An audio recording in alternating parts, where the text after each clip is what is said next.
Ladies and gentlemen, if you'd like to advertise with the Josh Lopez Wrestling Podcast, you can send an email to joshlopezwwe94@gmail.com with the subject line advertising. Let's help build the brand of the fastest rising pro wrestling podcast in the entire world. So sit back, strap it down, because episode 41 of the Josh Lopez Wrestling Podcast starts next. Hope you guys enjoy.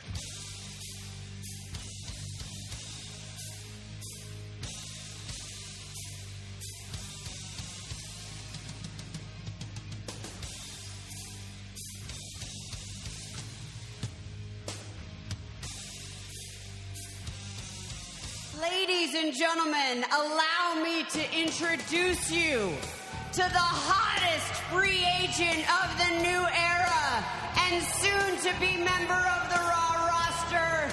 He's held titles all over the world. He is the Samoan submission machine, Samoa Joe!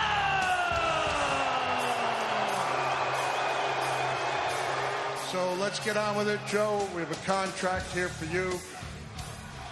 Mick, why are you doing this way without your typical enthusiasm? You know, is it because you're upset because you weren't the one to actually bring Samoa Joe into the fold?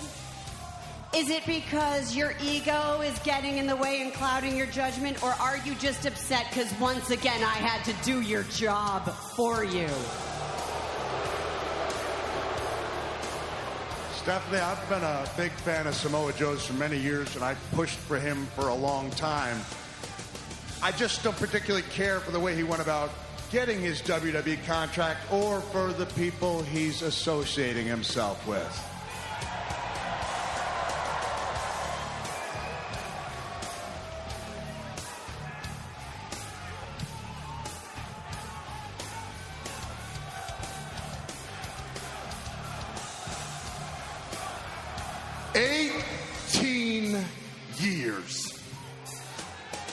It took me 18 years to be standing in this ring right now.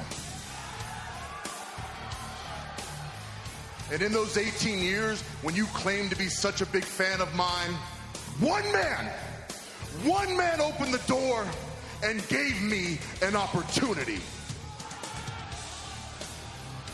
And if loyalty to that one man means coming out here, beating up Seth Rollins and putting him on the shelf, so be it.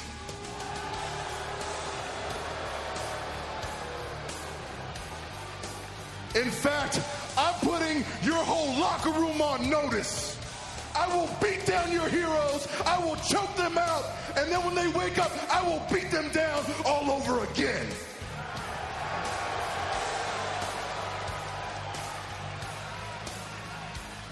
Because the destroyer has arrived, and there is nothing you can do about it.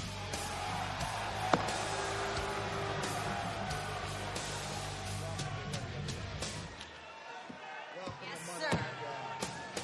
You're out here talking real tough, making a lot of threats, Joe. I figured I'm out here now. Why don't you threaten me? Matter of fact, I don't think we ever met before. My name's Roman Reigns. And I'm the baddest man to step foot in the WWE. So the moment you sign that contract, that means you're in my yard. So I'm gonna give him two choices, Portland. He can either shut his mouth, or I'm about to cave it in.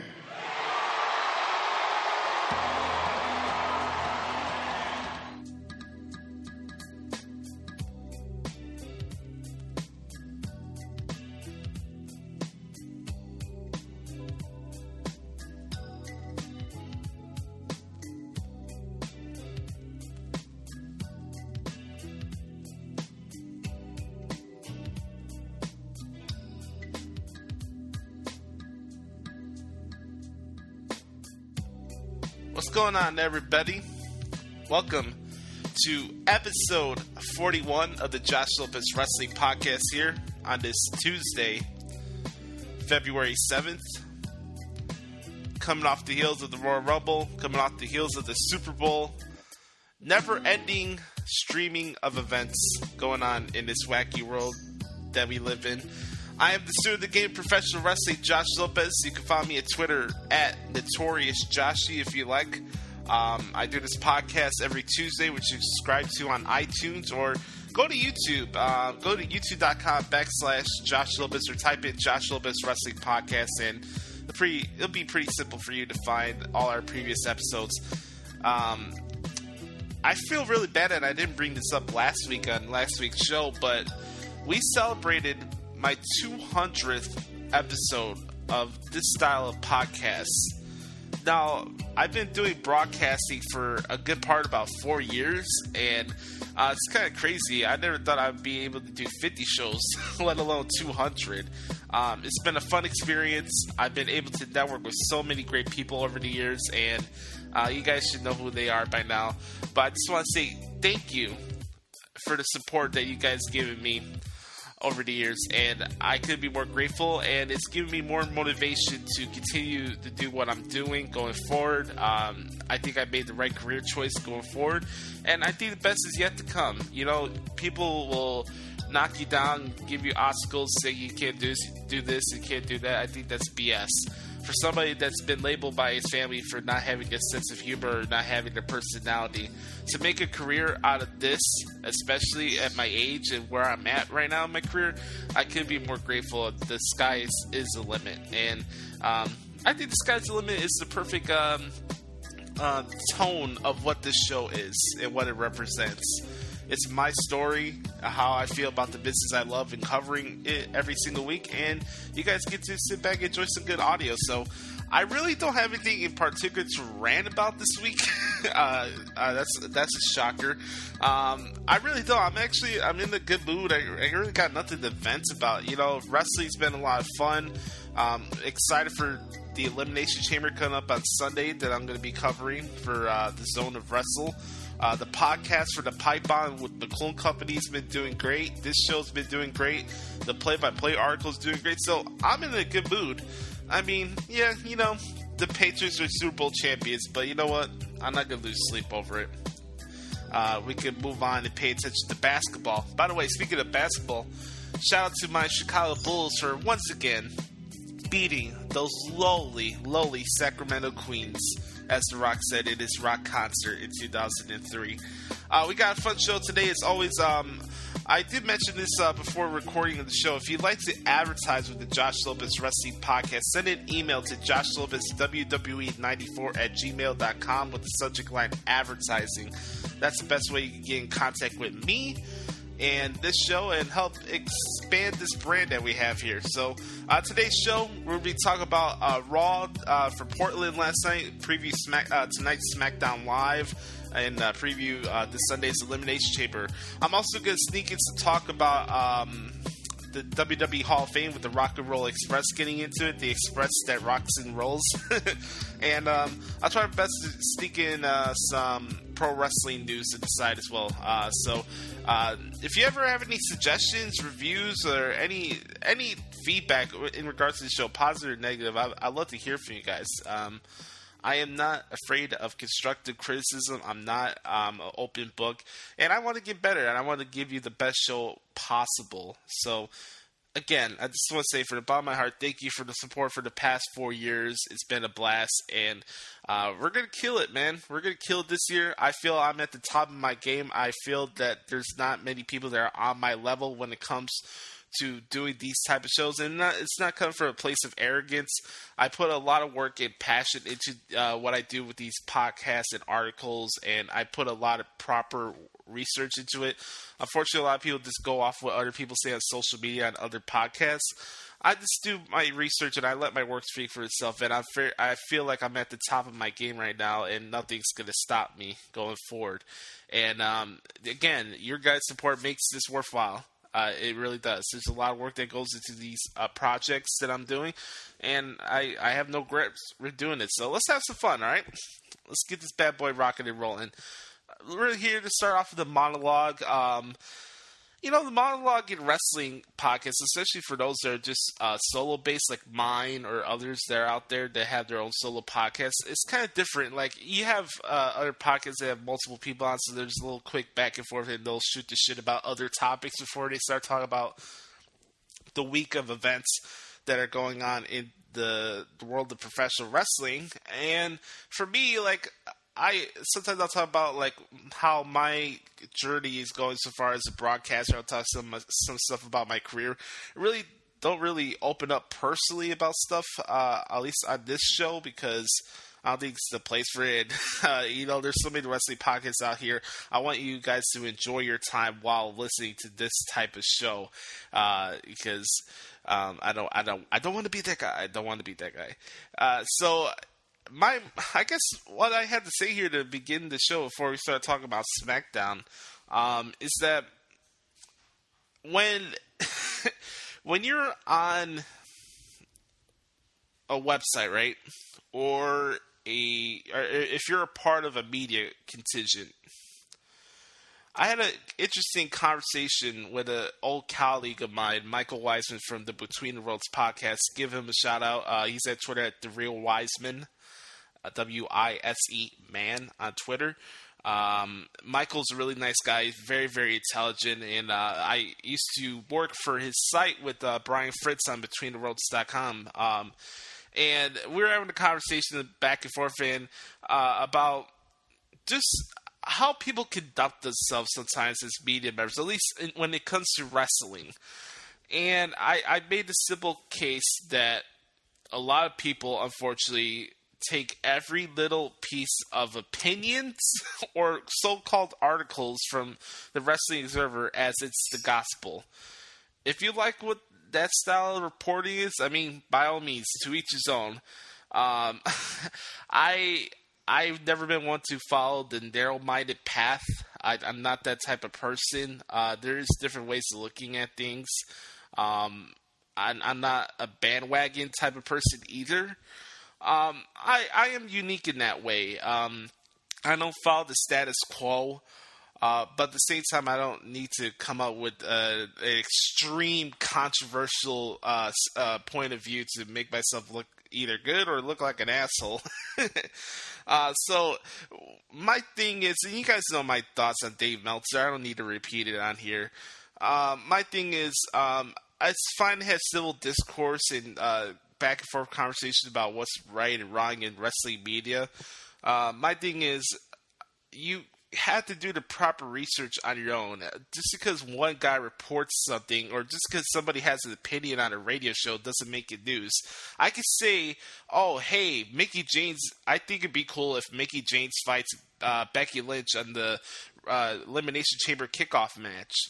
Should I expect that on Wrestling Inc. or WrestleZone they put, new match announced. Hey, Josh Lopez from the Josh Lopez Wrestling Podcast said Becky Lynch and Mickie James are going to fight at the Elimination Chamber kickoff show. That's what I'm talking about. Because if you look at the sites and you see most of the reports, it says, hey, from F4W Online, Wrestling Observer Radio said this, Wrestling Observer Radio said that. You're just taking opinions from a podcast and spinning it like it's news. It's not news.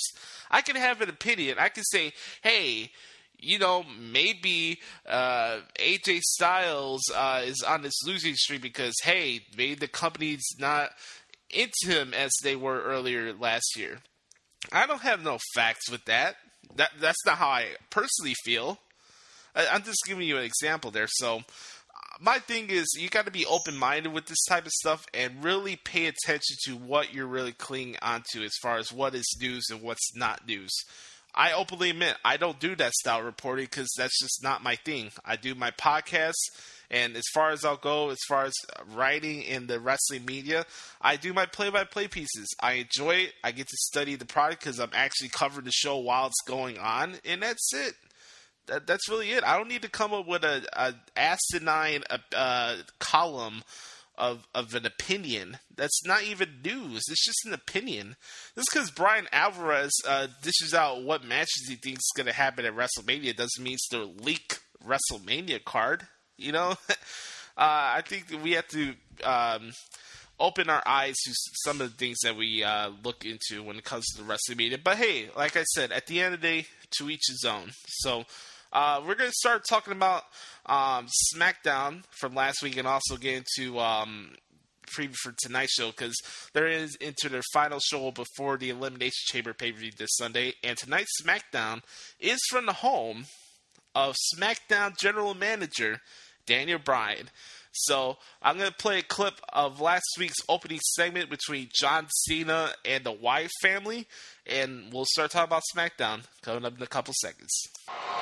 The champ is here!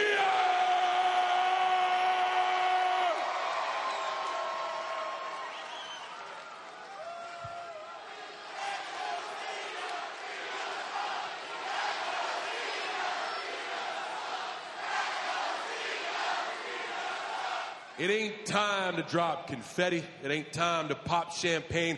It ain't time to waste time. Because in less than 2 weeks, this championship is back on the line in the Elimination Chamber live on the WWE Network. So those of you asking me, how will I celebrate making history? That answer is simple. By doing exactly what I love the most. Standing in this ring right here saying SmackDown Live is the place to be.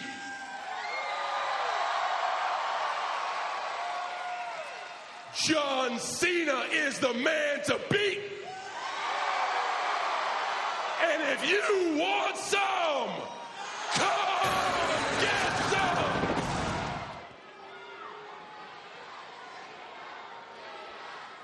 The champ is here!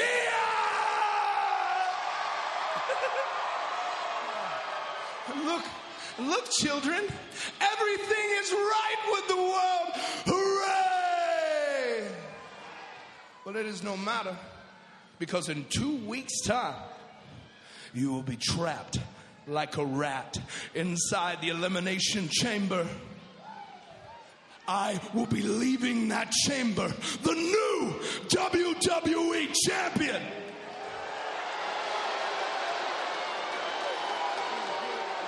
And the world will have finally entered the era of Wyatt.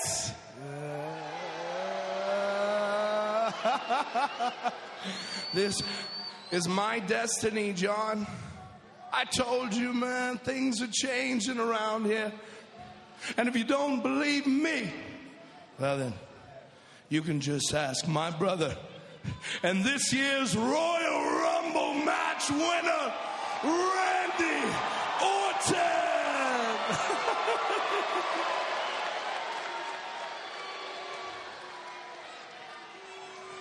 If by some miracle you make it out of the chamber alive with that title, I'll be waiting for you at WrestleMania.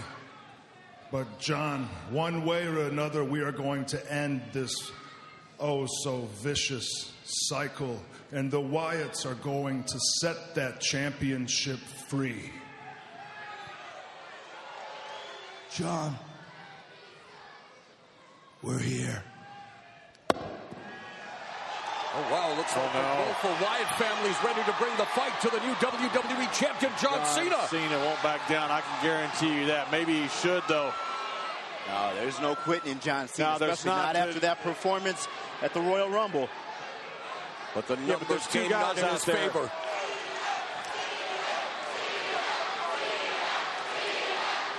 Randy Orton and Bray Wyatt flanking John Cena, stalking their Bray. Cena's all alone. And Cena is well aware of what the Wyatts are capable of. The baleful Bray Wyatt has sent him up for help. Whoa.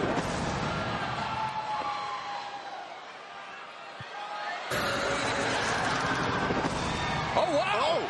Luke Harper. Oh. Wait a minute. And it looks like he's here to join John Cena.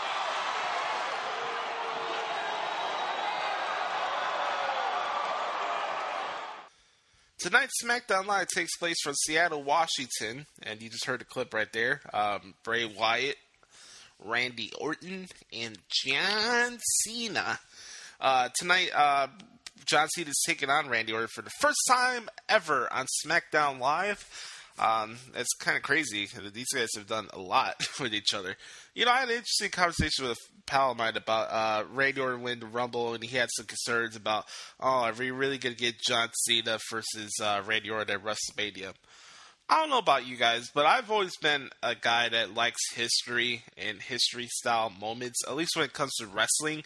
I think it's a crock that we never got a true one-on-one match with Triple H and The Rock at WrestleMania. We never had a one-on-one match with Triple H and Shawn Michaels at WrestleMania. Or example, a few years ago, Batista and Randy Orton, they never had a one-on-one WrestleMania match, especially with their history from Evolution and being the main monarchs in the Ruthless Aggression era.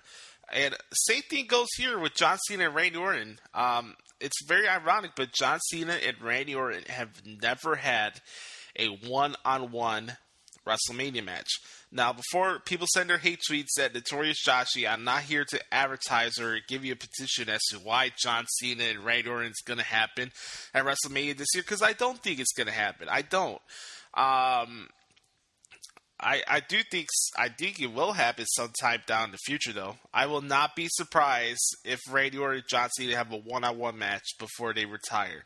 And that could be for a couple years from now. I don't think Randy Orton or John Cena are leaving the company anytime soon. So I think tonight should be interesting. They're in Seattle. Seattle's a good crowd. I think they'll be fine to this match. And Cena and Orton do have good matches, despite fighting each other a gazillion times. So I'll have a fun time covering that match. Also, they got to figure out what else is going to happen if they need to add anything else to the Chamber match. I put a post on Facebook earlier today, just giving out the match card of what I think is going to happen to the show, and give people opportunity to give them shoutouts if they put predictions in the comment section. So we'll do that towards the end of the podcast this week. So here's what we got so far for the Chamber. We got AJ Styles versus Bray Wyatt versus Dean Ambrose versus Miz versus Baron Corbin. Versus John Cena for the WWE Championship. That's the Chamber match. Cool beans. All fine with me. All those guys are badass. They kill it in the ring. They know what they're doing. This big stage for Baron Corbin to play with the big boys and show what he's got to do. I think Baron Corbin may be one of the main standouts in that Chamber match.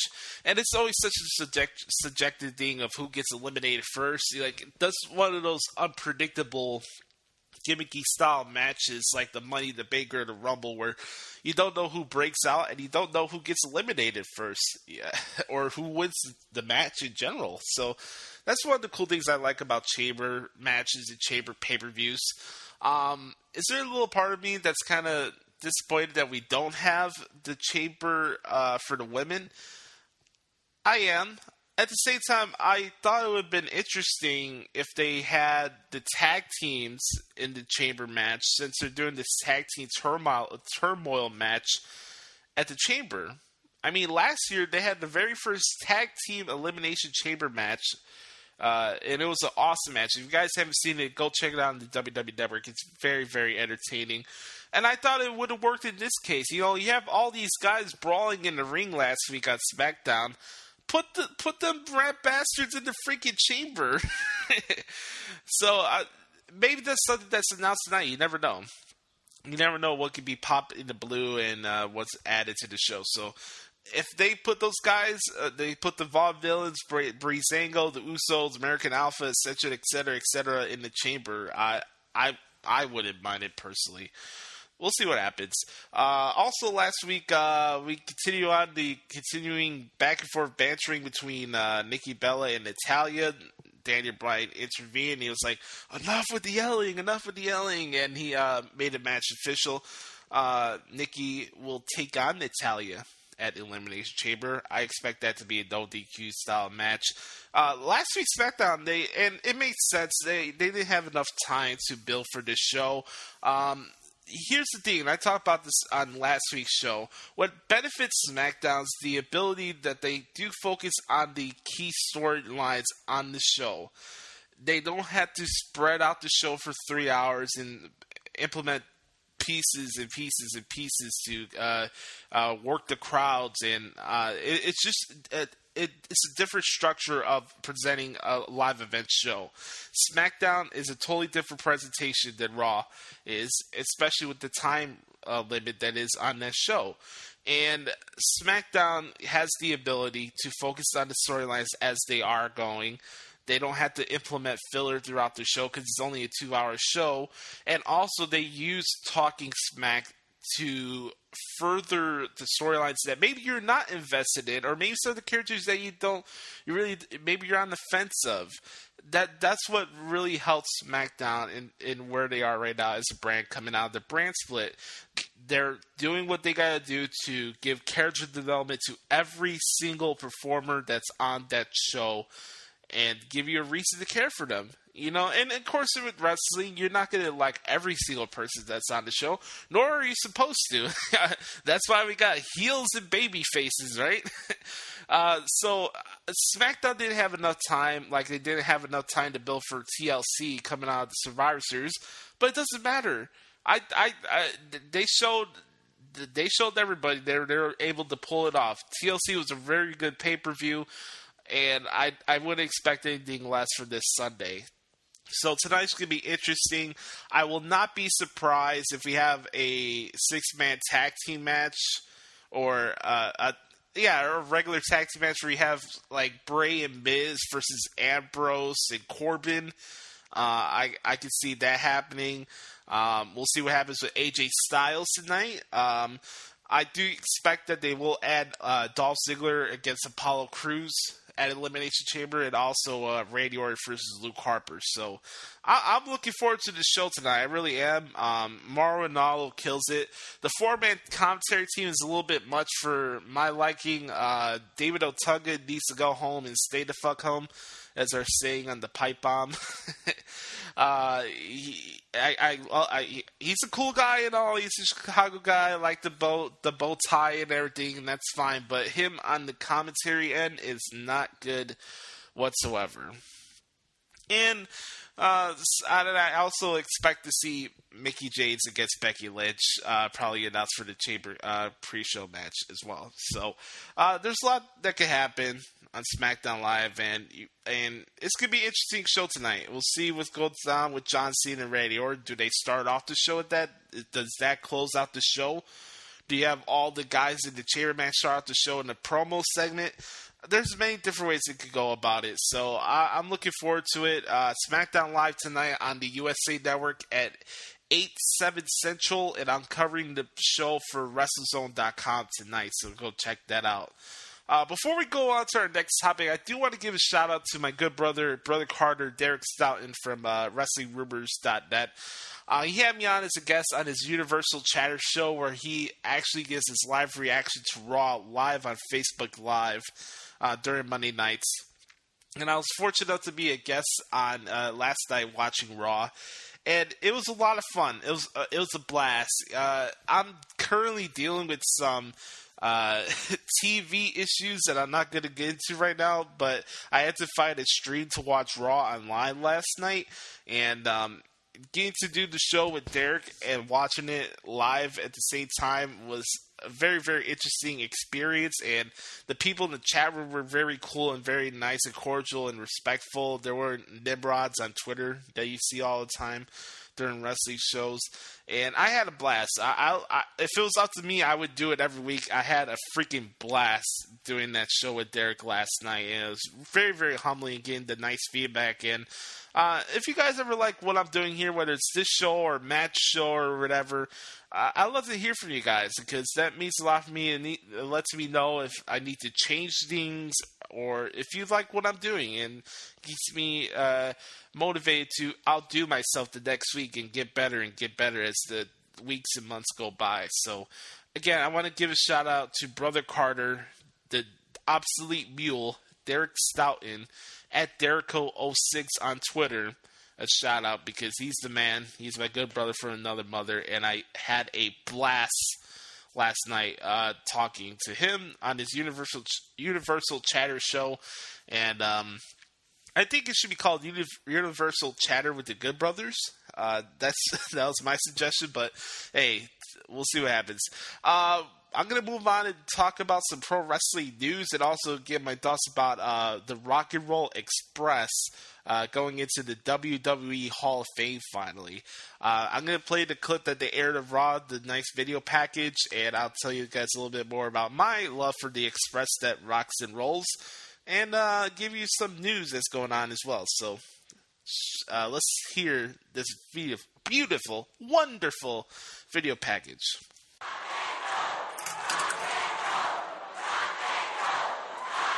Rock and roll is forever. It's like that solid gold rock and roll. Two young men that really create excitement wherever they go. Robert Gibson and Rick Morton, the sensational tag team of the 80s. From Memphis, Tennessee, the Rock and Roll Express. We're not here to play, baby. We are here to stay. Before Sean and Marty, there was Ricky and Robert. They've literally turned tag team wrestling into an art form. They have the most natural, amazing chemistry that I've ever witnessed. Two good-looking guys. Every teenage girl in the building is madly in love with. The Rock and Roll Express sit at the top of the ladder of tag team wrestling. The Rock and Roll Express were unbelievable talents. We are the champions of the world. We've been down a lot of tough and hard roads, but every highway we went down led us right here. We got one thing behind us. That's all these nice folks out here. They stand for us. And brother, we stand for you. Rock and roll is here to stay. Woo!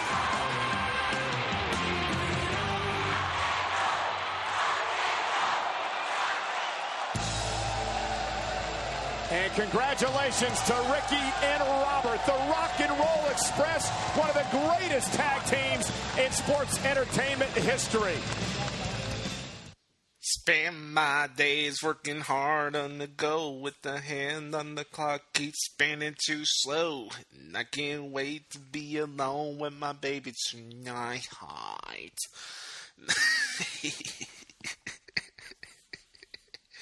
I'm kidding, guys. This is pretty cool, huh? Rock and Roll Express in the WWE Hall of Fame. I think that's freaking cool. I've always been a fan of Ricky and Robert Gibson, and Ricky Morton has his own wrestling school out there for those out in the Southern Carolina area. If you want to get your start in the business, go to Ricky Morton's. Rock and Roll Express have always been touted as one of, if not the greatest, tag team in the history of professional wrestling, and they've been everywhere. They've been from NWA to Crockett to Paul Bosch, Houston Wrestling, the WWF.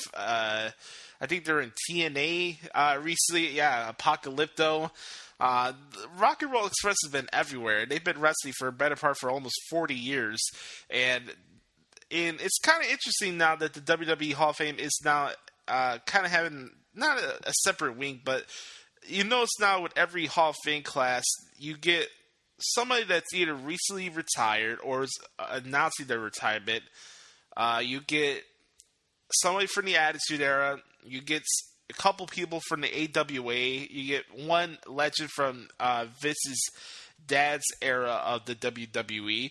And you also get a couple from the NWA. So, for example, you had the Freebirds and Stan Hansen last year. So far this year, we got the Rock and Roll Express. That's awesome. And obviously, Kurt Angle, also the other inductee into the WWE Hall of Fame. He is the attraction. He's the main guy in this year's Hall of Fame class. And I think that's freaking cool. So, congrats to Ricky and Robert. And the Rock and Roll Express is finally going into the WWE Hall of Fame on WrestleMania weekend. The Express, that rocks and rolls. That's really, really cool. And I would be surprised if Michael Hayes inducts him into the WWE Hall of Fame. I can't do a Howard Finkel in my life dependent. And now the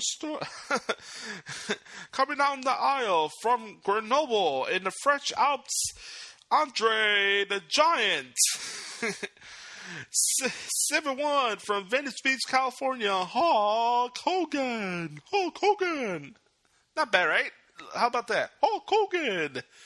Macho Man Randy Savage. Junkyard Dog. Jesse the Body Ventura. All right, I'm done. Here's some news. This is something I'm going to be implementing going forward here on the show. A little something different. Talk about the real news that's out there, not rumor and innuendo, as the great Bruce Pritchard says on his lovely podcast, Something to Wrestle With. Bruce Pritchard. This stories are coming from ProWrestlingSheet.com, so give a shout out to the good brother Ryan Satin on Twitter, former TMZ executive producer. Give him a shout out. The first story we're going to talk about here is from The Rock's production company, $7 Entertainment. This actually came out earlier today, and it's really, really cool. The life story of WWE superstar Paige will soon be told on film because The Rock just announced that he's making a movie out of the 2012 documentary about her family. Here's the tweet from The Rock. Breaking, our $7 production excited to announce production on a cool project we've been working on for years based on a very unique and gritty professional wrestling family and their daughter's journey into the spotlight of the WWE. According to The Hollywood Reporter, Florence Pugh has already been cast in the movie, so she may be the one playing the role of Paige. They also claim Johnson will also make a cameo as himself. The Rock has pleasure to partner with WWE Studios and Phil Ford to bring this cool story to life. Paige and I both know what it's like to come from a wrestling family who's had its good times and hard times. Her and I have talked about this project for years now. We're all excited to bring her and her family story to life. I think this is really cool. You guys know, besides Mickey James, I think Paige is the hottest woman on earth. But that's not important here. I've always been a Paige fan. I like her a lot more than Sasha Banks. I won't say she's better than Charlotte, but Paige has always been one of my favorites, and it sucks what she's dealing with now with her injury and all the controversy and shenanigans with Alberto Del Rio last year. I'm just happy that she's doing fine and that she's in good spirits. So that's what matters the most. So I think this is a cool story. I did check out that BBC4 documentary of Paige and her family and the Knight family. It's right. I've seen her perform in person before for Shimmer and AAW, and they have an amazing story, and this is cool. I'm looking forward. It's actually one of the few WWE studio films that I'd actually watch. Next story we're talking about here, Pro Wrestling Sheet has learned that Tammy Snitch, a.k.a. Sunny, has been released from behind bars. Snitch was released this morning from the Carbon County Correctional Facility on parole. As they previously reported, Sunny was taken into custody back in September for violating her parole. PW Insider reported that she was charged with possession of alcohol and being under the influence of alcohol, both of which violate zero-tolerance terms of her probation. No words on the terms of her current parole, but we're guessing she'll have similar restrictions. And Tammy Sunny, she's a troublemaker, man. I'm not here to disparage people. I wish people are in good spirits at the end of the day. I'm not going to go on here and bury somebody that I don't know personally. You treat people how they treat you, and I get it. People could ragtag her for some of her decisions, and I know some people came on podcasts and said that she's a cunt and all these other bad words and stuff. I never had the opportunity to meet Tammy Snitch. obviously a lot of people loved her and got claimed to favor her because she was really one of the hottest women in wrestling history before Sable came around. And Sunny was a very big popular name back in the mid-'90s in the world of professional wrestling, not just for the WWE, but also for her time in ECW as well. So I hope she's in good spirits, man. She's been dealing with a lot recently. She's been going back and forth to rehab. She had that weird sex tape that came out last year with Vivid Entertainment, and I just hope that she's in a good spirit. So we'll see what happens. Also, other news, Pentagon Jr. This is interesting for you Lucha Underground fans like myself. This is a story that's been spewed off a lot of places. Conan talked about this a lot on his Keeping It 100 with Conan podcast. You guys can check that out as well. See, I'm not afraid to promote other people. You know, this is a big community. There's a lot of wrestling podcasts I listen out there that I do enjoy. And like, for example, Keeping It 100 with Conan is a weekly for me because I love his work there, despite Disco Inferno being a Nimrod. I love Something to Wrestle with Bruce Pritchard, Conrad and Bruce Kill It every week. I like MLW Radio. I'm not a big MSL guy. I'm not. He's not my cup of tea. But I also like. I've always been a big fan of Court Bauer, so I've always had a big amount of respect for him. And also, I like listening to Cheap Heat, Rosenberg, and my good brother Stat Guy Greg, and the new podcast, What Happened When, Mondays now with Tony Schiavone is not that bad, actually. That guy has no filter. Oh, man, that guy's very good. But going back here to Lucha Underground. Lucha Underground star Pentagon Jr. may not be able to wrestle using the new name he announced after leaving AAA. That gets so much heat. AAA. Because it's been trademarked by his former employer. Lucha Libre FMV, the company who owns AAA and Lucha Underground, filed the documents 1 week after the wrestler announced he left their company and would be known as Penta OM. The document says the trademark is now live, but with the filing date being so recent, the researcher still has time to file in opposition to fight their attempt to own his name. According to Lucha Blog, the company also filed for the same trademark in Mexico. We'll keep you updated if Penta OM fires back. Now, there's a lot of controversy that's going on with AAA and some of the wrestlers from Lucha Underground. And this is kind of getting me kind of nervous because you guys know I love Lucha Underground. It's probably my favorite wrestling show besides obviously watching the WWE shows every single season. Every single year. And I love Lucha Underground. It may be my favorite non-WWE product out there, period. And it would suck to lose Pentagon Jr. on Lucha Underground for stuff like this. I know him and Phoenix, some of the other guys from the Lucha Underground roster have formed a big faction in other promotions in Mexico.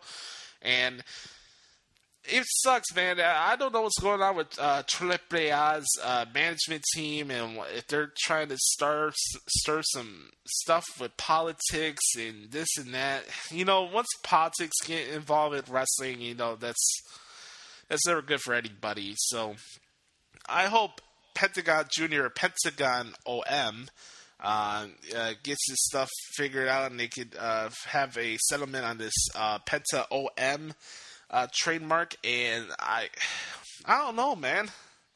I don't want to see Pentagon Dark leave Lucha Underground. He was such a key character in season 3, and season 3 is not even over yet. So we'll see what happens. But you never forget, Pentagon Jr. and a lot of the stars from Lucha Underground come from AAA.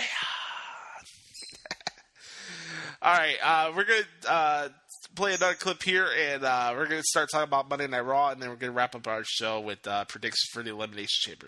But you know what? I got a bone to pick. Yeah, I got a bone to pick with somebody else who everybody is calling the greatest of all time.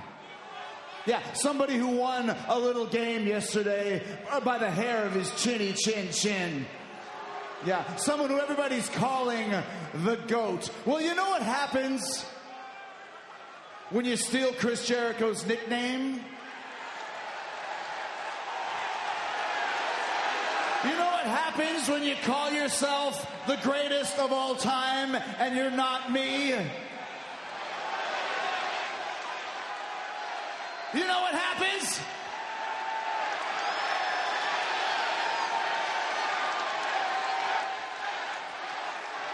Tom Brady, you just made the list! Oh, my gosh.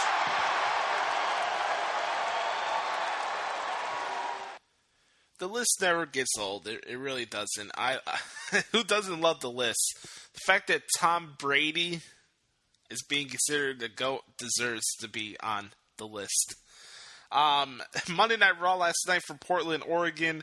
I thought it was a very good show, and I talked about it earlier that I got to be a guest on the Good Brother, the Obsolete Mule, Brother Carter's Universal Challenge show on WrestlingRumors.net.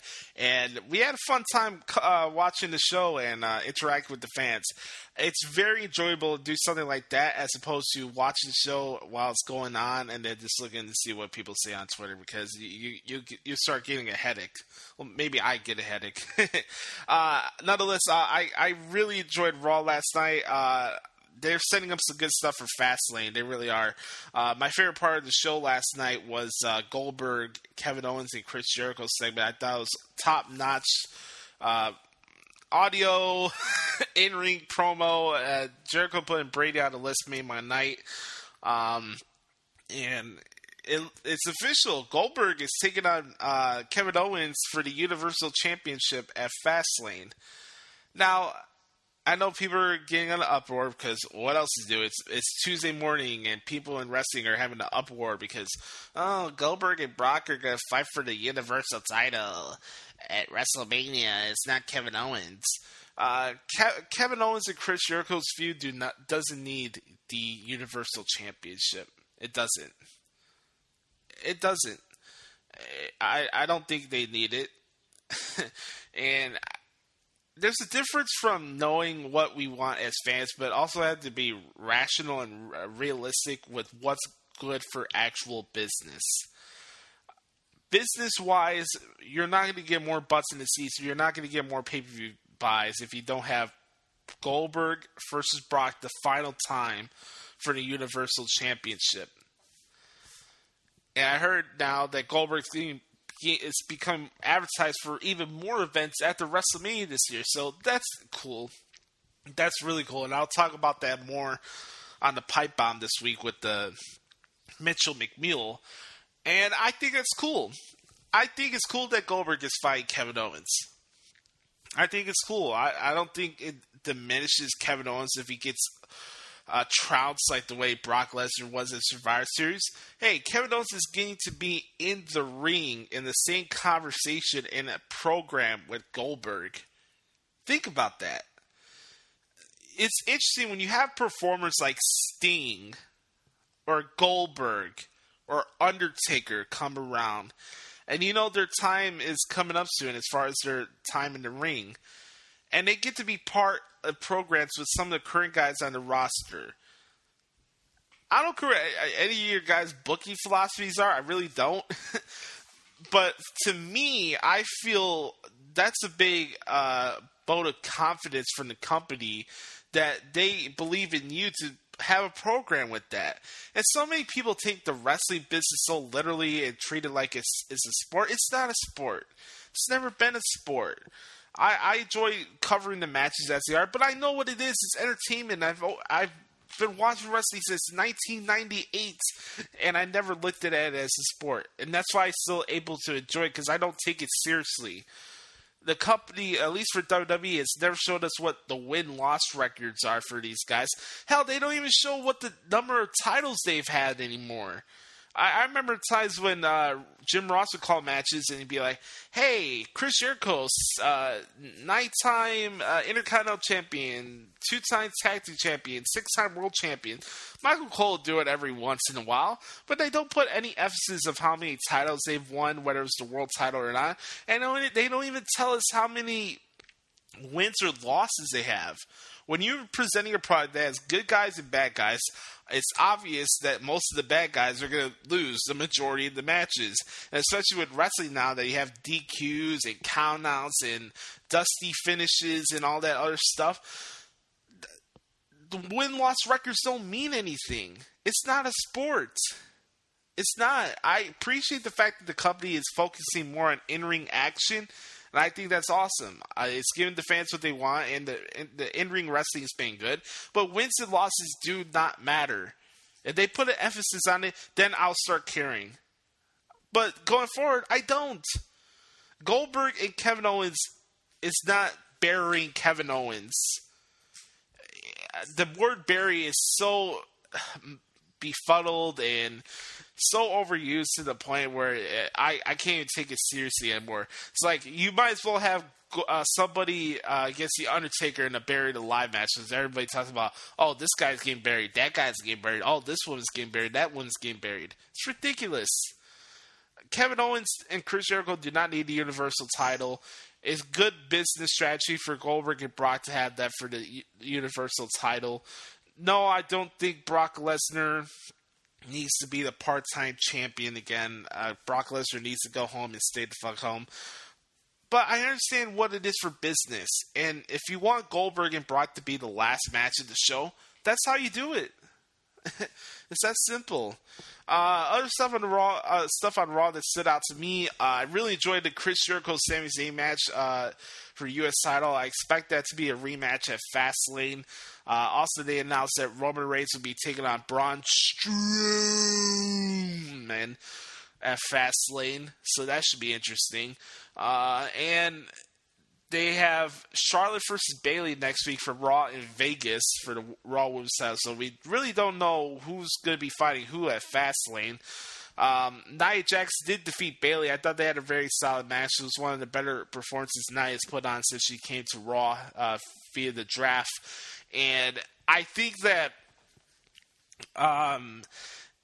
I wouldn't be surprised if Nia shows up during Raw next week and costs Bayley the title. So I'd probably something where Nia and Bayley fight for the number one contender spot, and then Sasha comes in and intervenes, and that's where we get to the four-way match at WrestleMania. Two matches so far I do think that's set in stone for the one that was leaked out there is indeed the four-way women's title match and Goldberg and Brock. Those are the only two I do see that's set in stone right now. Other stuff up in the air about Reigns and Samoa Joe, I'm not sure.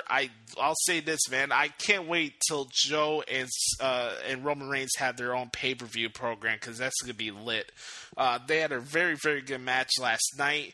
The chemistry is already there. I can tell it a mile away, so that's going to be a lot of fun. And Samoa Joe had a very, very good night on his in-ring style debut of Raw last night, and it was enjoyable. And again, people can say that Roman Reigns can't wrestle.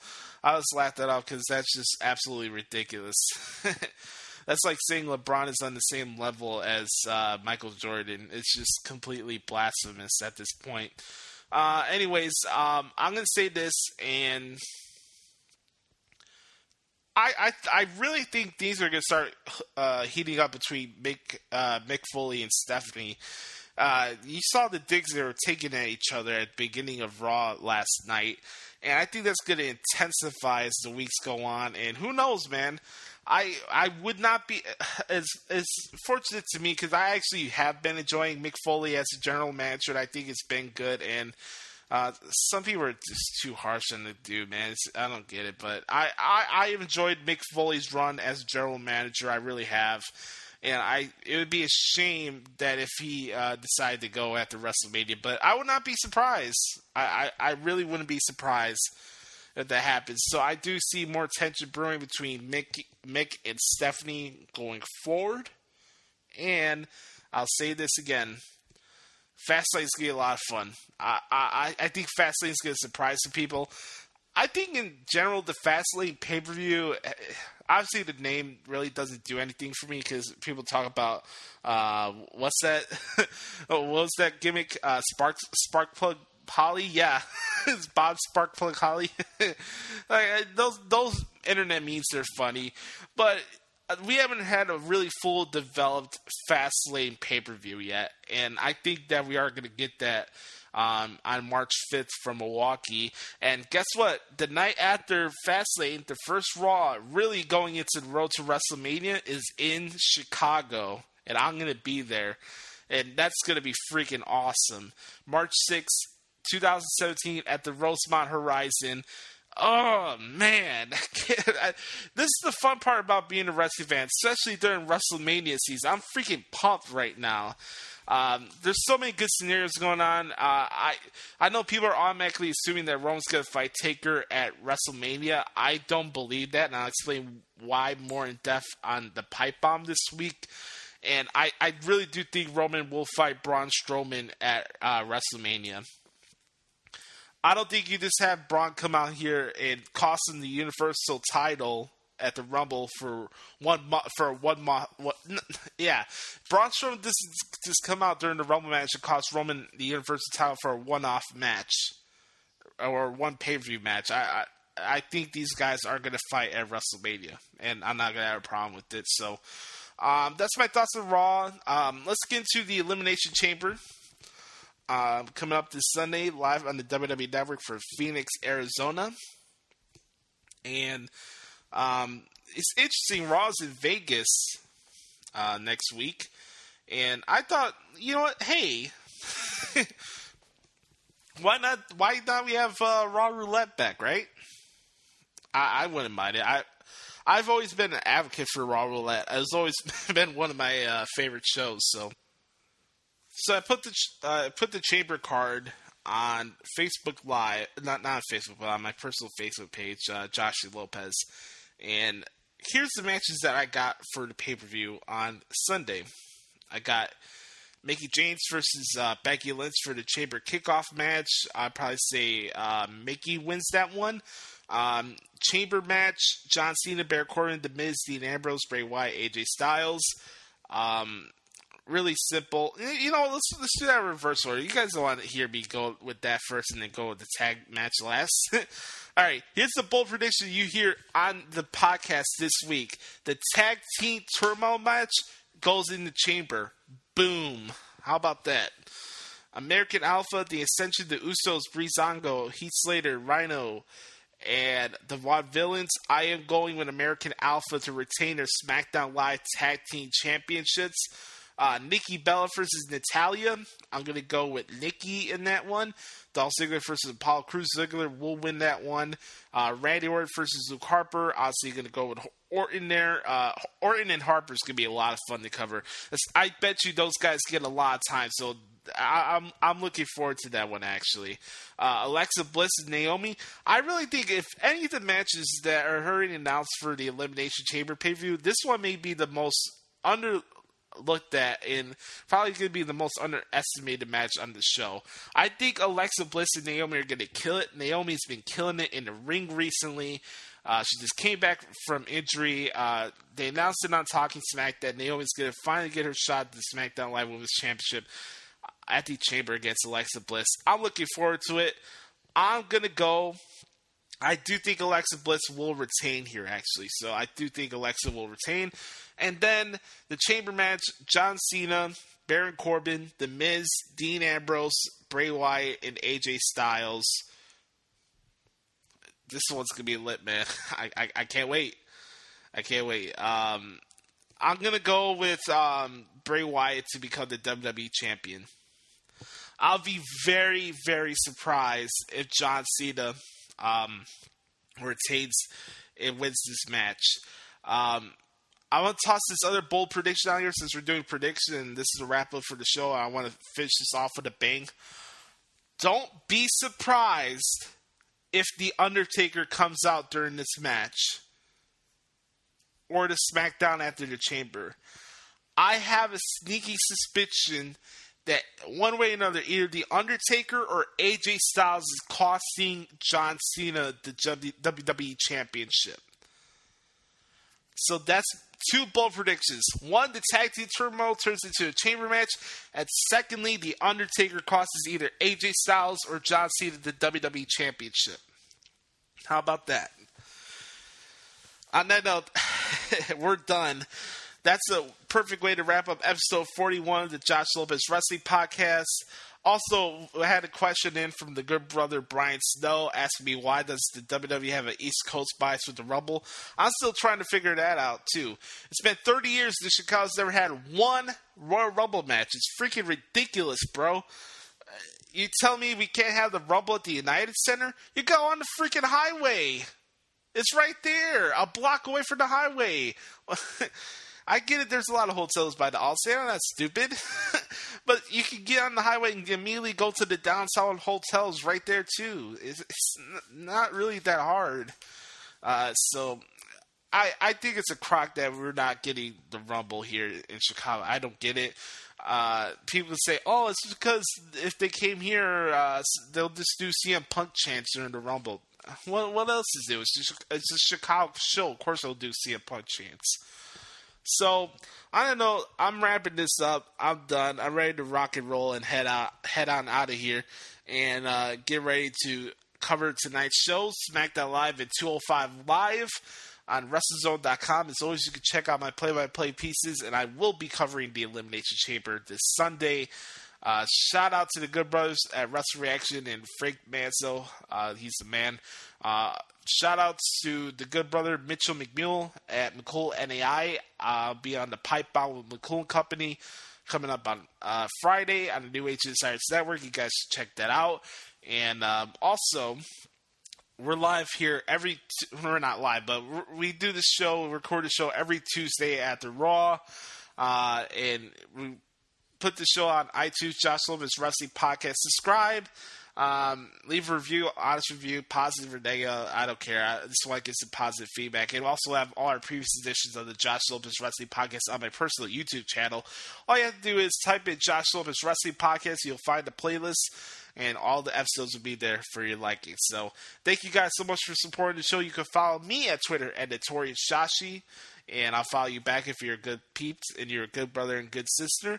And thank you guys so much for checking out this week's podcast. As always, I love your guys' support. And make sure you enjoy the Elimination Chamber on Sunday. Enjoy SmackDown and 205 Live tonight. And we'll see what happens. I'm looking forward to the Chamber this Sunday. It's going to be a lot of fun. And we'll recap it next week on the Josh Lopez Wrestling Podcast. See you later, everybody.